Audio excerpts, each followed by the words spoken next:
Get out! Dale Greer's gaze fixed on Florence. You stink. You're disgusting! A 72-year-old black woman, alone at a window booth. Please, I'm waiting for my family. Family? He laughed. One beggar wasn't enough, now a whole bunch? Sir, I've already paid. He slammed his hand on the table. Plates clattered. The whole diner jumped. Let me be clear. You don't belong here. Florence lifted her head, slowly. I've paid for my meal, sir. That's all. Are you deaf? Dale's face flushed. Florence ignored him, kept eating. A flash of anger in Dale's eyes. He snatched her plate, steak, greens, cornbread, hurled it into the trash. Porcelain shattered, food scattered across the floor. Now pick it up and eat it. That suits you better. 12 witnesses, silent. Outside, a helicopter was on its way, carrying what Dale should fear most. 6 hours earlier, morning sun crept through lace curtains on Maple Drive. A small house sat at the end of a quiet street in a black neighborhood outside Fayetteville, North Carolina. The garden was perfect, every bush trimmed, every flower standing tall. Inside, Florence Turner was already awake. She stood at the ironing board, pressing a floral blouse she hadn't worn in months. The iron hissed against fabric. Steam rose in soft white clouds. The smell of starch mixed with coffee brewing on the counter. She held the blouse up to the window light, checked every crease, smoothed the collar with her thumb. This blouse mattered today. On the mantel sat a framed photograph of a man in a factory uniform. Earl Turner. Strong jaw, kind eyes, a smile that looked like it could fix anything. Florence walked over, coffee in hand. "I'm going to that diner today, baby," she said softly. "The one on Route 9. You remember it? You always got the country fried steak. I always stole your cornbread." She laughed quietly, touched the glass with her fingertip. "Wish you were coming with me." Earl had died 26 years ago. Machine malfunction at the textile factory. He was 46. Raymond was 11. Florence was left with a boy to raise, a mortgage to pay, and a teaching salary that barely covered either. But she did it. 40 years in the same elementary school, same classroom.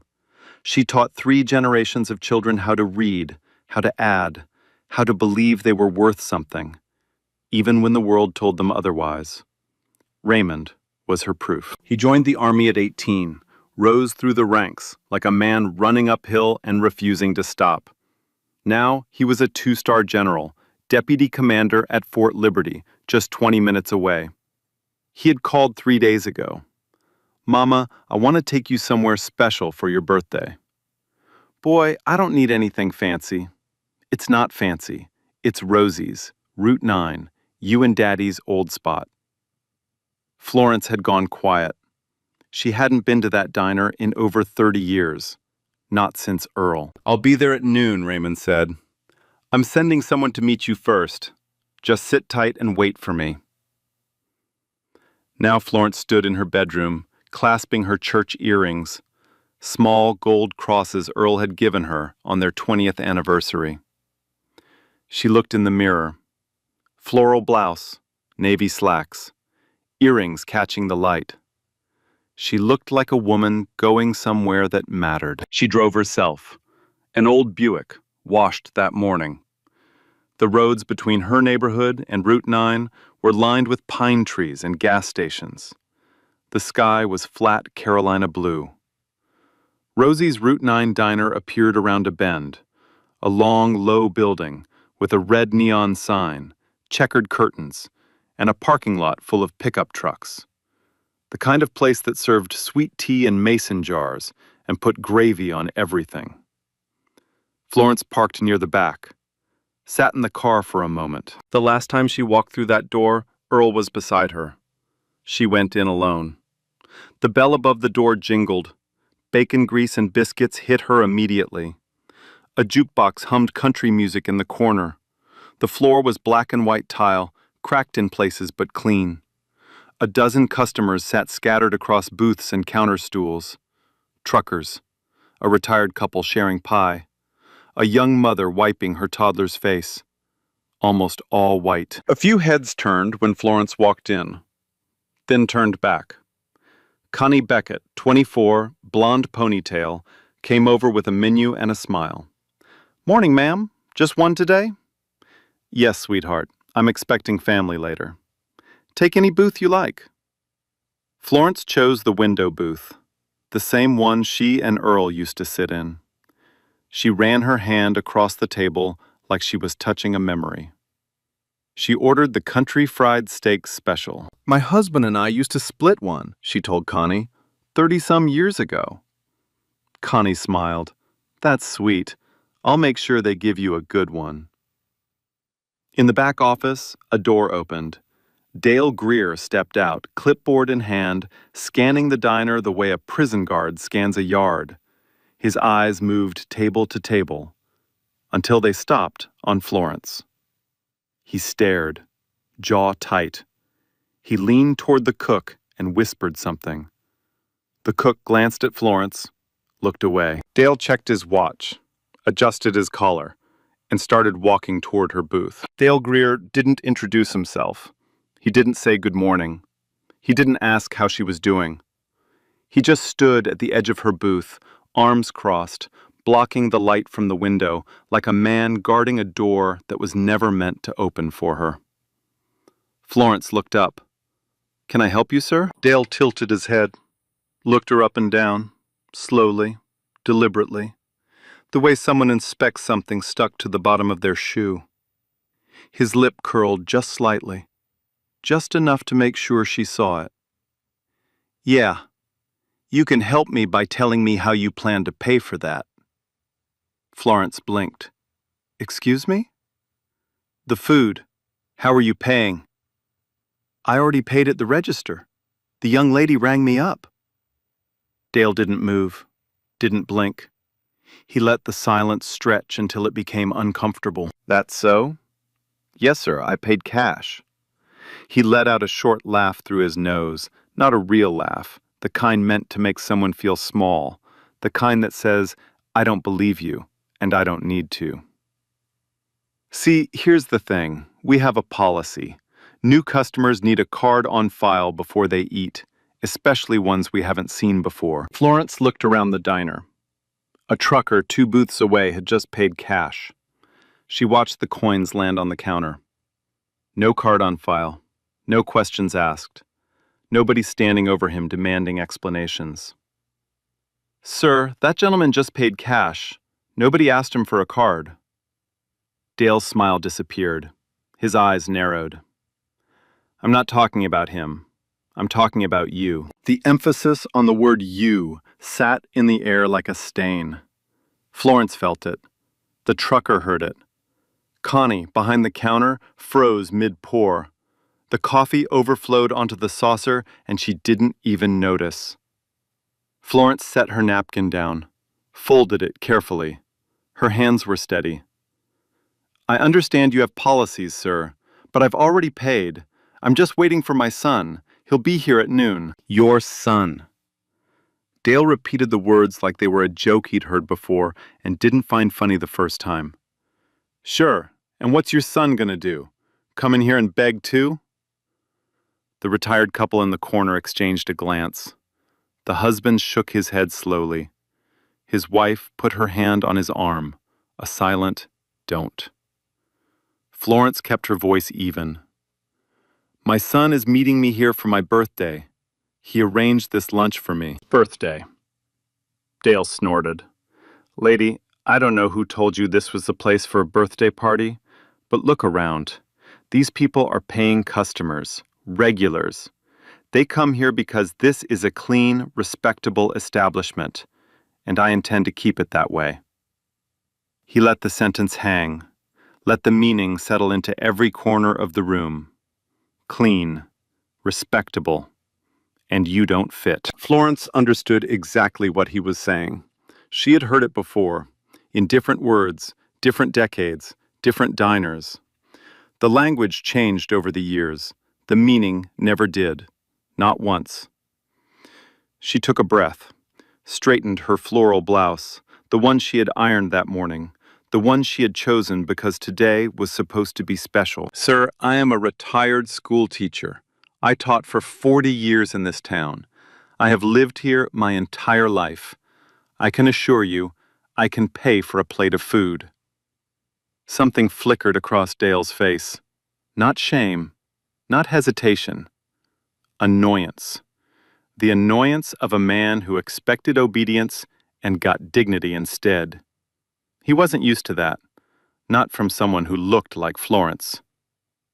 I didn't ask for your life story, Grandma. The word grandma, not said with warmth, not said the way Amara said it, said the way you'd say pest or stray, said to shrink her down to nothing. The young mother in the far booth covered her toddler's ears. She felt what was coming before it came. Dale stepped closer, close enough that Florence could smell the cigarettes on his breath, close enough that his shadow fell across her food. Let me tell you how this works. This is my restaurant, mine. I decide who eats here and who doesn't, and I've decided you don't. Florence looked at her plate. Country fried steak, collard greens, cornbread. The same meal she and Earl used to share 30 years ago at this very table. She had said grace over it. She had picked up her fork. She had been ready to take the first bite. She wasn't going to leave it. I'm not leaving, sir. I've done nothing wrong. Dale's neck went red. His jaw locked. His right hand opened and closed at his side like he was squeezing something invisible. What did you just say to me? I said I'm not leaving. The diner went dead quiet. No forks scraping plates. No murmur of conversation. Even the jukebox seemed to hold its breath between songs. Dale reached across the table. He grabbed the plate with both hands. Florence's fingers were still near her fork. He didn't care. He ripped the plate away so fast the silverware scattered across the table and a knife clattered onto the floor. He turned, walked to the trash can behind the counter, and slammed the plate into the bin with every ounce of force in his body. The porcelain exploded. Steak hit the side of the bin. Collard greens slid down the plastic bag like something dying. Cornbread crumbled into pieces. Grease splattered up the wall behind the counter and hung there, dripping. The sound echoed through the diner like a gunshot. Florence sat motionless. Her hands were still on the table, right where the plate had been. Her fork lay sideways. A smear of gravy trailed from her place setting to the edge of the table. Dale walked back to her booth, stood over her again, breathing hard, veins thick on his neck. Now get your filthy ass out of my restaurant before I throw you out myself. Florence didn't move. Her chin trembled, just once. She pressed her lips together to stop it.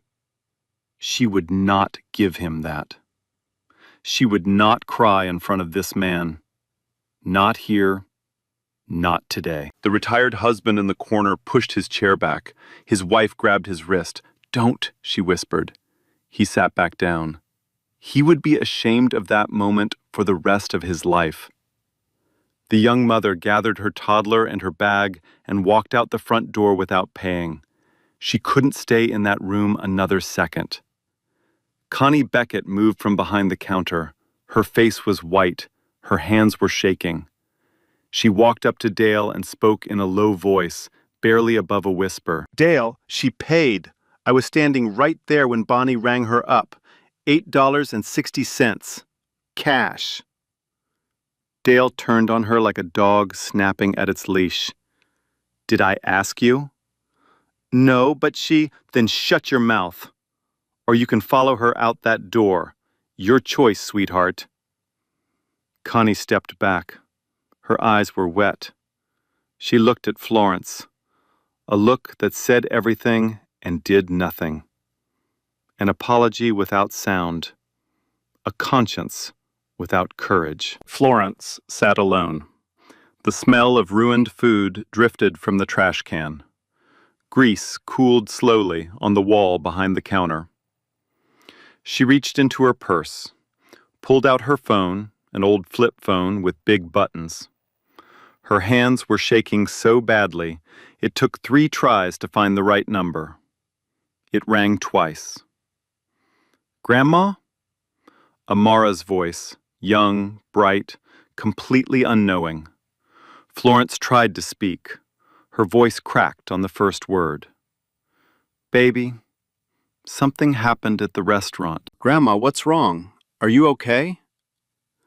Florence looked at the trash can, looked at the gravy smear on the table, looked at Dale, who had gone back behind the counter and was laughing, with a regular jerking his thumb toward her like she was a punchline to a joke the whole room was supposed to enjoy.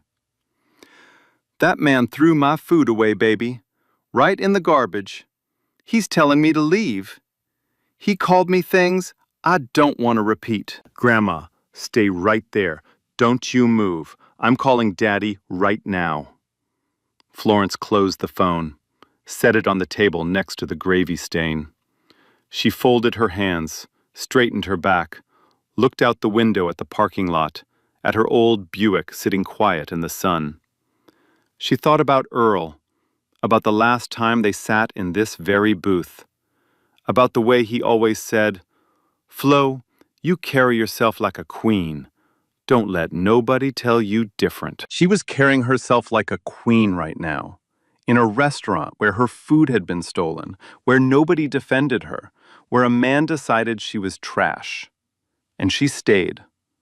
Because Florence Turner did not hand her dignity to anyone. Dale didn't wait long. The moment Florence closed her phone, he was already dialing his. He picked up the diner's landline behind the counter, turned his back to the room, and spoke in a voice just loud enough for the nearest customers to hear, but low enough to sound official. "Yeah, Dwight, it's Dale. Got a situation down here at Rosie's. Older woman, black, came in acting confused. I think she might be, I don't know, disoriented or something. Maybe off her medication. She's refusing to leave, and she's making my customers uncomfortable. I need somebody down here." He hung up, smiled to himself, set the phone back on the cradle like he'd just placed an order for lunch. Florence heard none of it. She sat in the booth, hands clasped on the table, purse on her lap. She didn't move. She didn't make a sound. She breathed in through her nose, out through her mouth. The way she used to teach her first graders when they got upset on the playground. Slow, steady, in and out. The diner had thinned. 3 customers had quietly paid and left, not because of Florence, but because the air in the room had turned sour. Something ugly had happened, and nobody wanted to sit inside the smell of it. The ones who stayed kept their eyes on their plates. Nobody wanted to be part of what was happening, but nobody wanted to stop it either. Dale paced behind the counter, checked his watch, wiped down a section that was already clean. He was performing calm, but his jaw was still tight. His fingers drummed the surface in a restless rhythm. He kept glancing at Florence like she was an animal that might bolt. She didn't bolt. She didn't even shift in her seat. She just sat there, back straight, chin level, hands folded, like a woman in church waiting for the sermon to begin. 7 minutes later, a patrol car pulled into the parking lot. No sirens, no lights, just the slow crunch of gravel under tires and the soft click of a car door. Sheriff Dwight Kessler walked in, mid-50s, tan uniform pressed sharp, aviator sunglasses pushed up on his forehead, a belt that creaked with every step, holster, radio, cuffs, baton. He walked the way men walk when they believe every room they enter belongs to them. Dale rushed over, extended his hand, shook it too hard. The handshake of a man who needed an ally and wanted to make sure he had one. Dwight, thanks for coming. Appreciate it. Real quick, she's right over there. He nodded toward Florence. Been sitting there for a while. Asked her to leave. She won't go. It's trespassing at this point. Straight up trespassing. Kessler looked across the diner. Saw a 72-year-old woman sitting perfectly still in a window booth. No shouting, no commotion, no broken furniture. Just a woman with a purse on her lap and her hands folded like she was praying. He walked over, stood at the edge of her booth, didn't sit down. Ma'am, I'm Sheriff Kessler. Mind if I see some ID? Florence looked up at him, calm, no fear. She opened her purse, pulled out her wallet, and handed him her driver's license. He glanced at it. Florence Elaine Turner. The address was local. The photo matched. He handed it back without a word. Ma'am, the manager here says you've been asked to leave and you've refused. Is that correct? He threw my food in the trash, Sheriff. Food I already paid for. Then he told me to get out. Kessler's expression didn't change. Not a flicker of concern. Not a single follow-up question about the food, about the payment, about why a paying customer's meal was in a garbage can 10 feet away, with grease still dripping down the wall.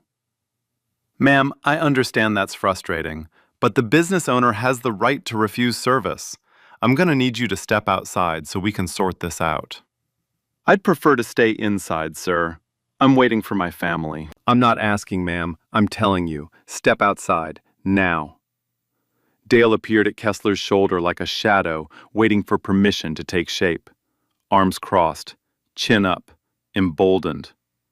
The sheriff was his backup, his validation, his proof that he had been right all along. She's trespassing, Dwight, plain and simple.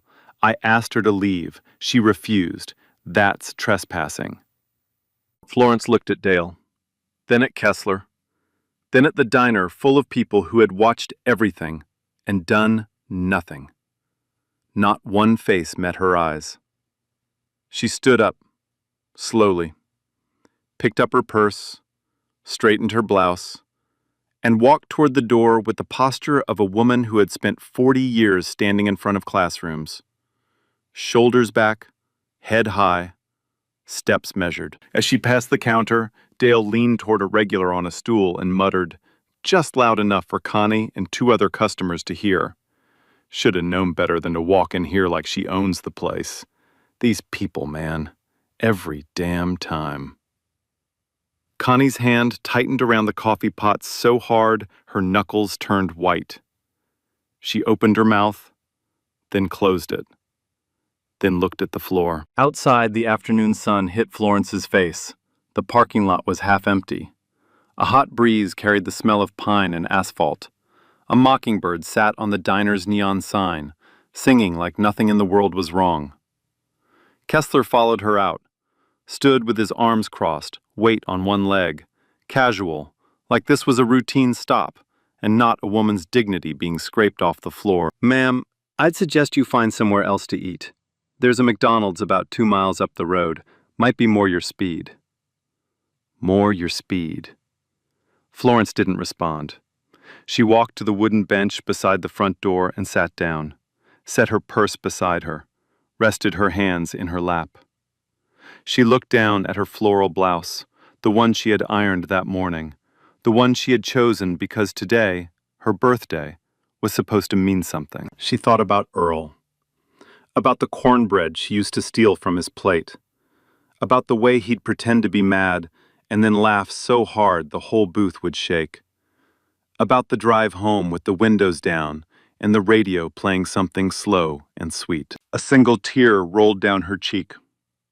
She wiped it with the back of her hand, quickly, because Florence Turner had cried exactly twice in public in her entire life. Once at Earl's funeral, and once when Raymond graduated from officer school. She wasn't adding a third time on a bench outside a diner that had just thrown her away. In the parking lot, a young woman sat in a silver Honda Civic, college student, passing through. She had been eating a granola bar when she noticed the scene through the diner window. Now, she watched Florence sitting alone on the bench, a 72-year-old woman in a floral blouse, wiping tears in the middle of the afternoon. She raised her phone, hit record, and didn't stop. 19 miles away, at Fort Liberty, Amara Turner burst through the door of her housing unit with her phone already at her ear. Raymond picked up on the first ring. "Baby girl, what's wrong?" Amara was crying. The words came fast, tumbling over each other. "Daddy, Grandma called me. She's at that diner on Route 9. Some manager threw her food in the trash, called her disgusting, called her a beggar. The police are there and they made her go outside. She's sitting on a bench by herself, Daddy, on her birthday. She's all alone." She was crying. Grandma never cries. Silence on the other end. Not the silence of a man thinking. The silence of a man whose blood had just turned to ice and whose fists had closed without him telling them to. When Raymond spoke, his voice was low, flat, controlled the way only a man trained to command thousands of soldiers can be controlled when every cell in his body wants to explode. "Where exactly is she?" "Rosie's Route 9 diner, off Highway 401. "Is she safe?" "I think so. But Daddy, she was crying." 3 seconds of silence. 4. 5.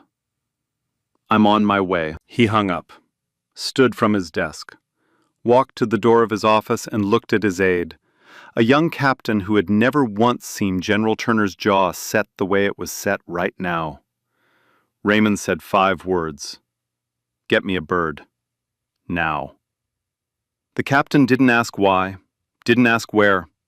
He picked up the phone and made the call. 14 minutes later, the rotors of a Black Hawk helicopter began to spin on the tarmac at Fort Liberty. General Raymond Turner climbed aboard in full dress uniform, 2 stars on his shoulders, a JAG officer and an aide beside him. The helicopter lifted off, banked south, headed for a roadside diner on Route 9, where a 72-year-old woman in a floral blouse was sitting on a bench, alone, waiting for someone to come. Someone was coming. Florence heard it before she saw it. A low thumping, distant at first, like a heartbeat coming from the sky. Steady, rhythmic, getting louder with every pulse. She looked up, squinted against the sun. Nothing yet, just blue sky and pine trees swaying in the breeze. But the sound kept growing, deeper, heavier.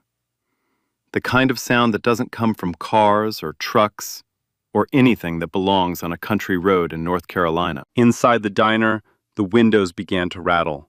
Coffee cups trembled on the counter. The jukebox skipped. Customers looked up from their plates, forks frozen mid-bite. Dale stopped talking. He turned toward the window. His smile faded. The thumping became a roar. The neon sign buzzed and flickered. Dust swirled across the parking lot in violent spirals. Napkins flew off tables near the door. The mockingbird on the sign was gone. Then it appeared, rising over the tree line like something out of a war movie. A Black Hawk military helicopter, olive green, massive, blades cutting the air so hard the sound hit your chest before it hit your ears. It descended toward the dirt lot behind the diner, slow, deliberate. The downdraft flattened the grass in every direction, gravel scattered like shrapnel. The diner shook on its foundation. A glass fell off the counter inside and shattered on the tile floor. Every single person in the diner rushed to the windows. The retired couple, the truckers, Connie. Even the cook came out of the kitchen, wiping his hands on his apron, mouth open. Dale stood at the front window. His face had gone from red to white. His hands hung at his sides. He didn't move. He didn't speak. The rotors slowed. The dust began to settle. The helicopter sat in the dirt lot like a beast that had just landed in someone's backyard. The side door slid open. A boot hit the ground, then another. Then a man stepped out, and every molecule of air in that parking lot changed. General Raymond Turner, 6'2", full dress uniform, jacket pressed to perfection. 2 silver stars on each shoulder, catching the Carolina sun like they were made of lightning. Behind him, a JAG officer in uniform and an aide carrying a leather briefcase. Raymond didn't run. He didn't rush. He walked. The walk of a man who had commanded battalions, who had stood in rooms with senators and 4-star generals, who had made decisions that moved thousands of soldiers across continents. He walked straight to the bench where his mother sat. Florence looked up. Her lip trembled. Her eyes filled. Raymond. He knelt, right there on the concrete.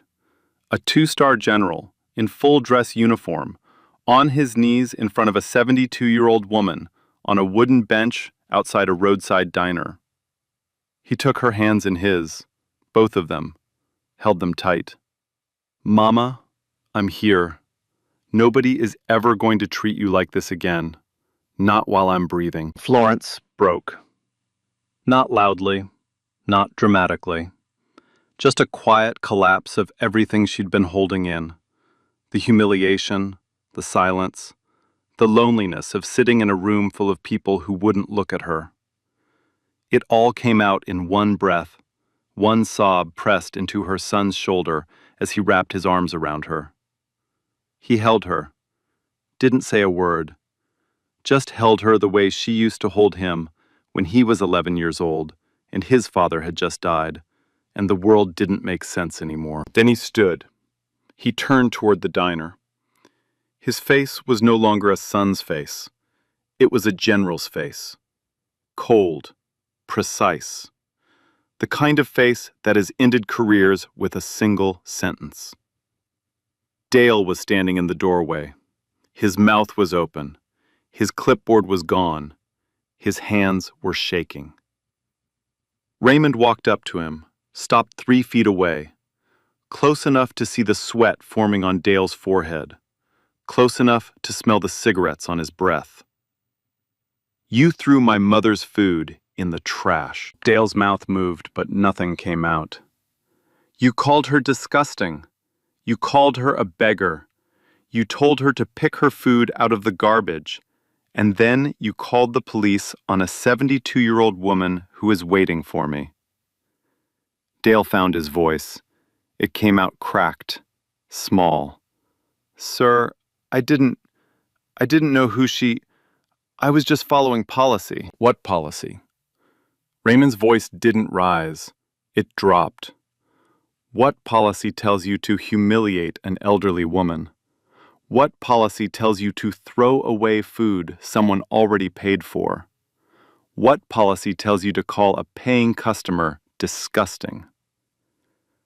Dale had no answer. His mouth opened, closed, opened again. Nothing. Raymond stepped past him into the diner, looked at Kessler, who was standing near the counter, suddenly rigid, suddenly aware of the 2 stars on the shoulders of the man walking toward him. Sheriff. General, sir, I wasn't aware of the situation. You weren't aware that a citizen has the right to sit in a restaurant she paid to eat in? You weren't aware that throwing away someone's property and threatening to drag them out is assault? You didn't think to ask a single question before you escorted a 72-year-old woman out like a criminal? Kessler said nothing. His hand drifted to his belt, then dropped. There was nothing on that belt that could help him now. Raymond turned back to Dale. I want your full name. And I want the name and phone number of the owner of this establishment, right now. Dale gave it to him, his voice barely above a whisper. The power in that room had shifted, completely, permanently, and every single person in that diner knew it. Raymond didn't waste a second. He turned to his JAG officer, Major Elaine Caldwell, a woman who had prosecuted cases that made colonels lose their pensions, and gave a single nod. She opened her briefcase, pulled out a legal pad, started writing. "I need names," Raymond said.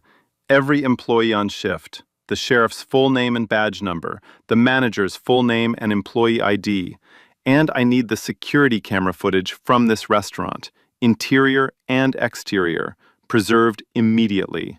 If a single frame is deleted, that's destruction of evidence." Dale stood frozen by the door. He hadn't moved since Raymond walked past him. His face was the color of old paper. His lips were dry. He kept wiping his palms on his pants like his hands wouldn't stop sweating. Raymond pulled out his phone, dialed the number Dale had given him, put it on speaker. 2 rings. A man's voice answered. "This is Carl Beckett." "Mr. Beckett, this is General Raymond Turner, United States Army.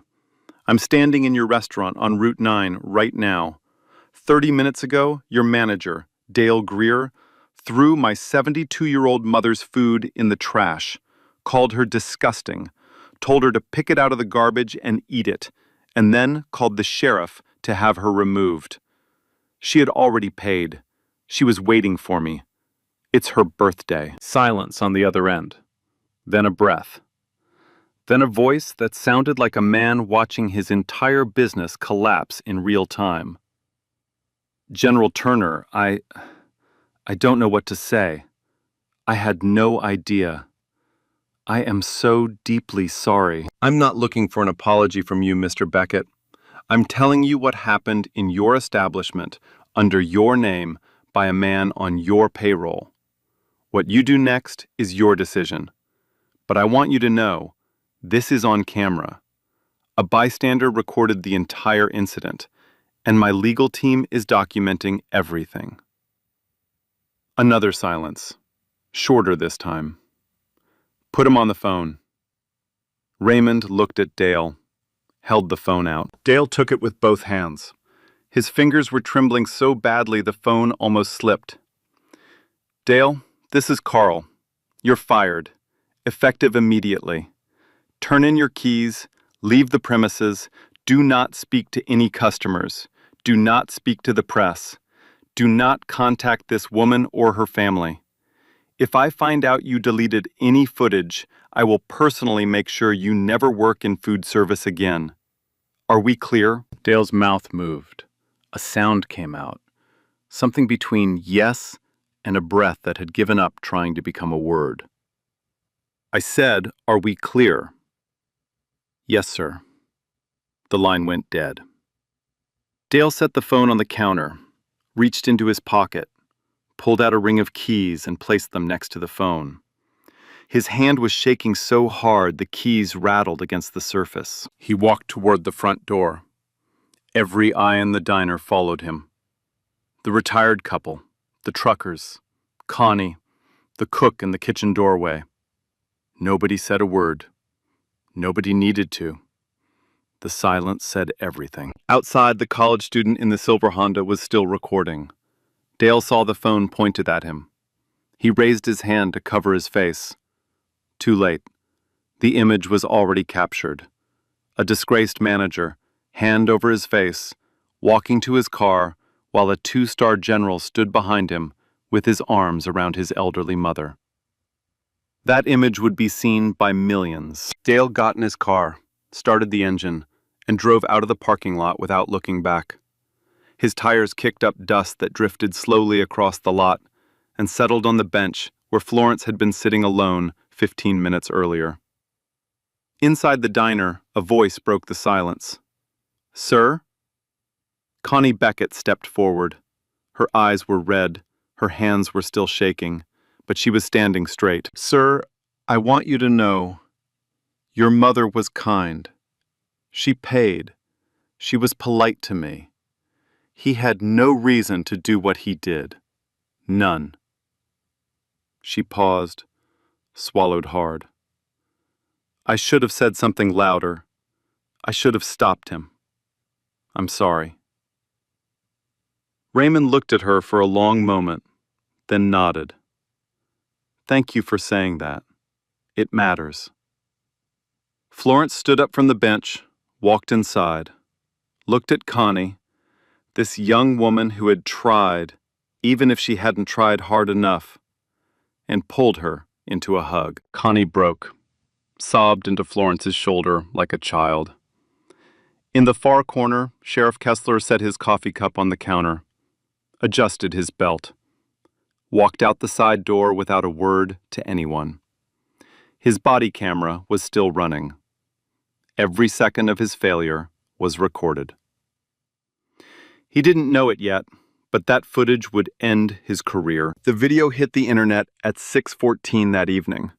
The college student, her name was Brianna Wells, 20 years old, communications major at UNC Wilmington, posted it on social media with a single caption. This man threw a 72-year-old woman's food in the trash because she was black. Then a helicopter showed up. Watch. 3 minutes and 48 seconds. That's all it took to destroy Dale Greer's life. The clip opened with Florence sitting on the bench outside the diner, wiping a tear from her cheek. Then the sound of rotors. Then the Black Hawk descending behind the building like the hand of God reaching down into a parking lot. Then Raymond stepping out in full dress uniform, 2 stars on his shoulders, kneeling in front of his mother. The internet lost its mind. By midnight, the video had been viewed 2 million times. By the following evening, 6 million. Hashtags erupted across every platform. Hashtag Justice for Florence. Hashtag Rosie's Diner. Hashtag Throw Him in the Trash. News outlets scrambled. Cable networks picked it up. Morning shows called. The story was everywhere. And then, Patricia Holden got involved. Holden was an investigative journalist for WRAL News out of Raleigh, 41 years old, sharp eyes, sharper instincts. She had spent 15 years covering civil rights cases across North Carolina, and when she saw the video, she didn't just see a viral moment, she saw a pattern. She drove to Fayetteville the next morning. Her first stop was the diner. She interviewed the cook, who confirmed that Florence had paid cash at the register before sitting down. She interviewed 2 customers who had been present. Both confirmed Dale's language, his tone, and the moment he slammed the plate into the trash. One of them, the retired husband who had almost stood up, broke down on camera. "I should have said something," he said. "I sat there and watched a man destroy that woman's meal and call her trash, and I didn't move. I'll carry that with me for the rest of my life." Then Holden sat down with Connie Beckett. The interview lasted 40 minutes. Connie told her everything. The insults. The fake card-on-file policy that never existed. The way Dale muttered, "these people," as Florence walked out. And then Connie said something that made Holden stop writing and just stare. This wasn't the first time. Last summer, a black family came in with a reservation for their daughter's birthday. Dale told them there must have been a mistake, said the system didn't show it. I was standing right there. I could see the reservation on the screen. He turned them away. A family with a little girl holding a balloon. Holden dug deeper. She pulled employment records through public requests. She found 3 prior complaints filed by former employees against Dale Greer, all documenting racial discrimination, all buried by previous management, all dismissed without investigation. The story aired 4 days after the incident, 12 minutes on the evening news. It included the viral video, Connie's interview, the retired customer's confession, and a damning timeline of complaints that had been ignored for years. The next morning, Florence Turner, with the full support of her son but entirely in her own name, filed a civil lawsuit against Rosie's Route 9 Diner and its parent company. Her attorney was Lawrence Caldwell, a civil rights lawyer out of Durham who had handled discrimination cases for 2 decades. The suit cited violations of Title II of the Civil Rights Act, North Carolina public accommodation laws, and intentional infliction of emotional distress. It sought compensatory damages, punitive damages, and institutional reform, including mandatory anti-discrimination training for all employees across the chain's 6 locations. The criminal case moved simultaneously. The district attorney's office in Cumberland County charged Dale Greer with 2 counts. First, misdemeanor assault against an elderly person based on the forcible seizure and destruction of property belonging to a senior citizen. Second, filing a false police report for describing Florence as disoriented and causing a disturbance when she had been sitting quietly in a booth she had paid to occupy. Dale's attorney tried to negotiate, tried to argue it was a misunderstanding, tried to claim Dale felt threatened. The prosecution played the bystander's video in the courtroom, 3 minutes and 48 seconds. The judge watched the entire thing without blinking. Dale pleaded no contest. The sentence? 180 days suspended, 200 hours of community service, specifically assigned to a food bank serving low-income families in Fayetteville. Mandatory racial sensitivity training, 40 hours, to be completed within 6 months. A 5-year ban from holding any management position in any food service establishment in Cumberland County. And the civil suit settled 4 months later. The amount was not disclosed, but sources close to the case confirmed it was substantial, enough to endure, enough to remember. Sheriff Dwight Kessler's reckoning came separately. An internal affairs review, triggered by the viral video and a formal complaint filed by General Turner's legal team, examined Kessler's body camera footage from that afternoon. The footage showed everything. It showed him asking Florence for ID without asking Dale a single question. It showed him telling Florence to step outside without investigating her claim that her food had been thrown away. It showed him suggesting she go to McDonald's because it was more her speed. The review board found that Kessler had failed to conduct even a basic inquiry before siding with Dale. He had treated a complaint from a white business manager as fact, and a complaint from a black elderly woman as noise. He was placed on administrative leave. 3 weeks later, facing mounting public pressure and a second internal review, he resigned. His statement was 4 sentences long and contained no apology. The diner itself was transformed. Carl Beckett, shaken to his core by what had happened under his name, shut down the Route 9 location for 2 weeks. Every employee was retrained. New management was hired. A zero-tolerance anti-discrimination policy was posted at every entrance. And then he did something nobody expected. He called Florence, asked if she would allow him to rename the restaurant in her honor. Florence was quiet on the phone for a long time. Then, she said yes. The new sign went up on a Saturday morning. Red letters on a white background. Miss Florence's Kitchen. Below it, in smaller script, everyone belongs here. Florence cut the ribbon herself. She wore her floral blouse, her church earrings. Amara stood on one side. Raymond, out of uniform, in a simple gray suit, stood on the other. The diner also established the Florence Turner Scholarship Fund, an annual award for local students of color pursuing degrees in education. A tribute to 40 years of teaching.